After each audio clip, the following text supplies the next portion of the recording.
I'm Miles Taylor. I served as the Chief of Staff of the Department of Homeland Security under the Donald Trump administration. I would go into the office, I would read my intelligence brief, and then it was my job to help the Department of Homeland Security to keep our country safe. What we saw week in and week out, and for me after 2.5 years in that administration, was terrifying. We would go in to try to talk to him about a pressing national security issue, cyberattack, terrorism threat. He wasn't interested in those things. To him, they weren't priorities. The president wanted to exploit the Department of Homeland Security for his own political purposes and to fuel his own agenda. The California wildfires. On a phone call with the Federal Emergency Management Agency, he told FEMA to cut off the money and to no longer give individual assistance to California.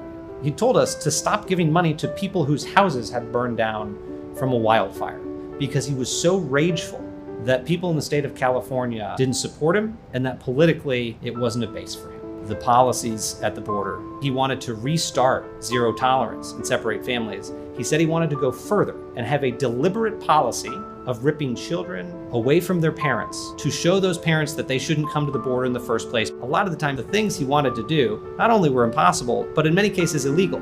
He didn't want us to tell him it was illegal anymore because he knew that there were, and these were his words, he knew that he had magical authorities.